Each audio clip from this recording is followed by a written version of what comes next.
नमस्कार, मेरा नाम है अभिषेक आनंद। रेसलिंग में अगर आप अपने आप को सीरियस ना लें तो दूसरे भी आपको सीरियसली नहीं लेंगे और फैंस तो बिल्कुल भी आपको सीरियसली नहीं लेंगे।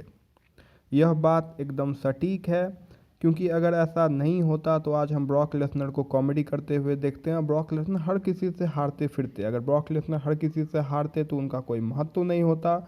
उनका अगर कोई महत्व नहीं होता तो मिस्टर मैकमैन उन्हें मिलियंस ऑफ डॉलर हर साल नहीं दिया करते, या डेना वाइट और मिस्टर मैकमैन उन्हें प्राप्त करने के लिए भिड़ा नहीं करते। उनका एक अपना पब्लिक में ऑरा है, उनका अपना एक पहचान है, सम्मान है, क्योंकि लोग उन्हें सीरियसली लेते हैं, क्योंकि वो खुद अपने आप को सीरियसली लेते हैं। आजकल के कॉमेडी रेसलर्स और कॉमेडी रेसलिंग फैंस इस बात को भले ही ना समझ सके, लेकिन ये कोई नई बात नहीं है, ना ही ये कोई रॉकेट साइंस है। अगर कोई अपने आप को सीरियसली लेता है, अपने रेसलिंग को सीरियसली लेता है, तब लोग उसमें विश्वास करेंगे, और जब लोग उसमें विश्वास करेंगे तब उसे देखने के लिए पैसे को खर्च करेंगे। कई बार इस मेंटेलिटी के दुष्परिणाम भी होते हैं, और सबसे बड़ा दुष्परिणाम अपने घर में ही होता है। आपके कोवर्कर्स और प्रमोटर्स आपको पसंद नहीं करते हैं, आपकी आलोचना करते हैं। उन्हीं में सबसे प्रसिद्ध नामों में से एक हैं मिल मैस्करस। नए रेसलिंग फैंस उन्हें नहीं जानते होंगे, लेकिन मेक्सिको में ये भगवान से कम नहीं। मेक्सिको में सबसे प्रसिद्ध और सबसे सम्मानित रेसलर्स में से एक मिल मैस्करस रहे हैं। उनकी पॉपुलैरिटी मेक्सिको में बेजोड़ थी। मेक्सिको के अलावा जापान और अमेरिका में भी मिल मैस्करस की पॉपुलैरिटी कुछ कम नहीं रही। अपने समय में मिल मैस्करस पूरी दुनिया में सबसे पॉपुलर रेसलर्स में से एक थे। मिल मैस्करस WWE के फॉर्मर चैंपियन अल्बर्टो द रियो के चाचा हैं। मिल मैस्करस की आलोचना की जाती है क्योंकि वो स्वार्थी, लालची और मतलबी कहे जाते हैं। उनकी आलोचना मिक फोली और क्रिस जेरिको जैसे बड़े स्टार्स ने की। उनकी आलोचना का आधार ये है कि मिल मैस्करस किसी के लिए सेल नहीं करते थे, वो कोई मैच हारना नहीं चाहते थे, किसी को पुट ओवर नहीं करना चाहते थे। WWE में टेक्सास में अपना एक शो रॉयल रंबल 1997 रखा था, क्योंकि ये स्टेडियम शो था। उन्हें मिल मैस्करस की आवश्यकता थी, और टेक्सास राज्य जो है अमेरिका का, वो मेक्सिको के सीमावर्ती राज्य है। वो मेक्सिको की सीमा से मिलता है वो राज्य, और मैक्सिकन लोगों का भी प्रभाव है वहाँ पे, और मिल मैस्करस का भी बड़ा प्रभाव है वहाँ पे।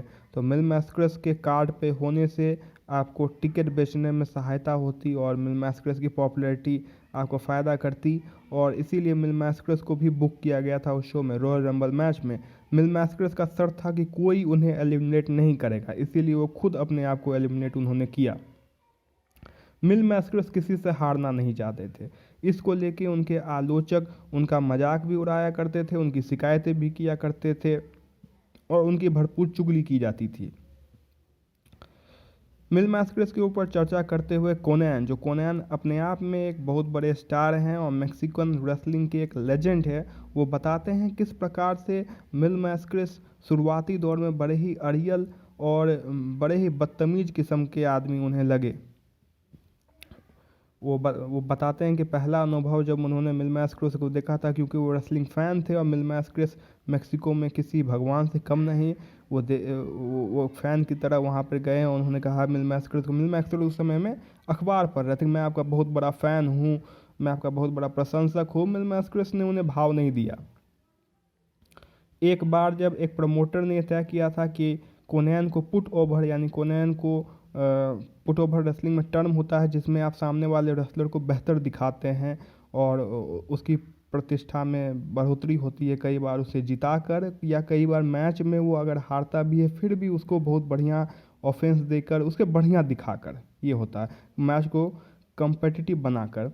मिल मैस्करस को जब ये प्रमोटर ने कहा कि आप पुट ओवर कीजिए कोनैन को, वो एकदम नाराज़ हो गए। मिल मैस्करस बहस करने लगे, मिल मैस्करस गाली देने लगे, और उन्होंने कोनैन को भी जूता फेंक के मारा।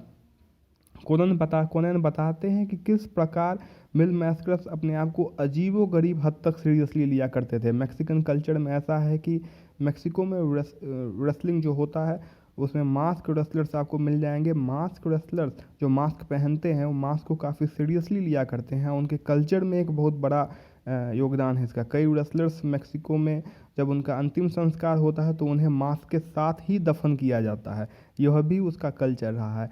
तो मिल मास्कर्स जब नहाते थे तभी भी वो मास्क पहन के नहाया करते थे, वो पब्लिकली कभी भी अपना चेहरा किसी को नहीं दिखाया करते थे। कोनैन कहते हैं कि 2 साल तक मैं उस आदमी के साथ था, मैं उसको पिकअप करता था घर से, उसको ड्रॉप करता था, लेकिन 2 साल तक मैंने उसका चेहरा कभी नहीं देखा। और बताते हैं कि मिल मास्कर्स रेसलर्स के साथ, प्रमोटर के साथ बड़े बदतमीजी से पेश आते थे, लेकिन निजी जीवन में वो बिल्कुल भी ऐसे नहीं थे। व्यक्तिगत जीवन में वो अच्छे आदमी थे और बड़े ही नॉलेजेबल आदमी थे। वो इतिहास से लेकर और हर विषय के ऊपर उनकी एक अच्छी जानकारी रहा करती थी, और जो है बड़े ही ज्ञानवर्धक व्यक्ति थे और बड़े ही बुद्धिजीवी आदमी थे। और ये बात, अपने इन गुणों को वो हमेशा पब्लिक के सामने तो डिस्प्ले कर सकते थे, लेकिन करते नहीं थे वो। और लॉकर रूम में तो बिल्कुल भी नहीं, क्योंकि लॉकर रूम में अगर वो अपने अच्छे पहलू को या अच्छे इंसान के पहलू को अगर वो दिखाते, तो रेसलिंग एक ऐसा इंडस्ट्री है जहाँ पर आप पे दबाव दिया जाएगा कि आप मैच को हारें, सामने वाले को पुट ओवर करें। और एक बार जब आपने ऐसा करना स्टार्ट कर दिया, एक बार अगर आप मैच हारना स्टार्ट कर जाते हैं, तो पब्लिक के सामने जो आपका ऑरा है अनडिफीटेड, अनडिस्प्यूटेड टाइप, वो समाप्त हो जाता है। रेसलिंग हो या कोई भी कॉम्बैट स्पोर्ट हो, ये सब स्टार ड्रिवन होता है। कॉनर मैकग्रेगर बेहतरीन फाइटर हैं, लेकिन हर किसी से फाइट नहीं कर सकते, क्योंकि ये एक स्टार ड्रिवन इंडस्ट्री है। यूएफसी भी वैसा है, बॉक्सिंग भी वैसा है, प्रोफेशनल रेसलिंग भी ऐसा है। डब्ल्यूडब्ल्यूई की लगातार घटती हुई लोकप्रियता का एक वजह ये भी है कि आज डब्ल्यूडब्ल्यूई में कोई भी हल्क होगन नहीं है, कोई जॉन सीना नहीं है, कोई ब्रॉक लेसनर भी पार्ट टाइम है, और वो यंग रेसलर नहीं है। ब्रॉक लेसनर अब कोई फुल टाइम रेसलर नहीं है, कोई रॉक नहीं है, कोई स्टोन कोल्ड स्टीव ऑस्टिन नहीं है, कोई इस तरह का स्टार ना होने के वजह से डब्ल्यूडब्ल्यूई की मेन स्ट्रीम पॉपुलैरिटी नहीं है।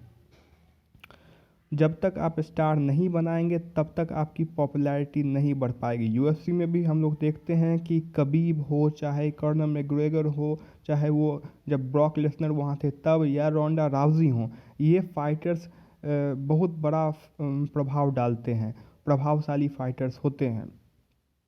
इस तरह के प्रभावशाली फाइटर्स, इस तरह के प्रभावशाली रेसलर्स जब तक डब्ल्यूडब्ल्यूई में नहीं होंगे तब तक डब्ल्यूडब्ल्यूई का मेन स्ट्रीम पॉपुलैरिटी कभी नहीं बढ़ सकता है, उसको कोई आगे नहीं बढ़ा सकता है, क्योंकि ये सारे इंडस्ट्री स्टार ड्रिवन इंडस्ट्री है। आप स्टार को देखना चाहते हैं, आप स्टार को देखने के लिए जाते हैं, ये शुरू से ऐसा ही रहा है।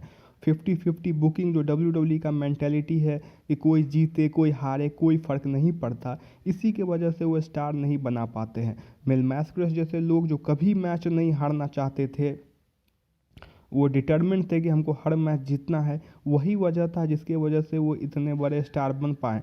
टैलेंट की कमी आज के रेसलर्स में भी नहीं है, लेकिन उस तरह का मेंटेलिटी, उस तरह का बिजनेस माइंडसेट आज के रेसलर्स में नहीं है। आज के रेसलर तो, जिम कॉर्नेट कभी कभी मजाक करते हुए बोलते हैं कि आज के रेसलर तो प्रमोटर को पैसा दे दें उन्हें कार्ड पर रखने के लिए, उन्हें परफॉर्म करने के लिए, क्योंकि वो अपने आप को परफॉर्मर, एक आर्टिस्ट मानते हैं, वो बिजनेसमैन नहीं मानते। बिजनेस माइंड से ना होने के वजह से ही आजकल के रेसलर्स वैसे स्टार नहीं बन पाते हैं जैसे पुराने रेसलर्स हुआ करते थे। और जब तक रेसलर्स की इस सोच में परिवर्तन नहीं आएगा, तब तक पब्लिकली उन्हें कोई सीरियसली नहीं लेगा, तब तक वो ऐसे स्टार भी नहीं बन सकते हैं। जीत और हार रेसलिंग में उतना ही मायने रखता है जितना किसी और स्पोर्ट में रखता है, किसी और खेल में रखता है। दूसरे खेलों में होता है कि आप अपने कॉम्पिटिटिव नेचर की वजह से जीतते हैं, कंपटीशन की वजह से जीतते और हारते हैं। रेसलिंग में, रेसलिंग मैच के अंदर भले ही कंपटीशन ना हो, लेकिन तभी भी वो कॉम्पिटिटिव है। अगर जो जीतने वाला होगा उसे ही पब्लिक के सामने स्टार समझा जाएगा, उसे ही प्रमोटर प्रमोट करेगा और उसे ही प्रमोटर ज़्यादा पैसा देगा। तो ऐसा कहना कि रेसलिंग कॉम्पिटिटिव नहीं है, ये बात भी गलत है। और जिन रेसलर्स ने रेसलिंग को कॉम्पिटिटिव ना लेकर उसे 50-50 बुकिंग, या कोई भी जीतता है कोई भी हारता है जैसे चलने वाले पुराने घिसी पिटी डायलॉग को जो रटते हैं, उनकी स्थिति यही है कि उनके होने ना होने से कोई फ़र्क नहीं पड़ता है। और आज डब्ल्यूडब्ल्यूई में कोई ऐसा बड़ा स्टार नहीं है जिसके होने ना होने से बहुत ज़्यादा फ़र्क पड़ता हो। फाइनेंशियली तो किसी के होने ना होने से फ़र्क नहीं पड़ता है।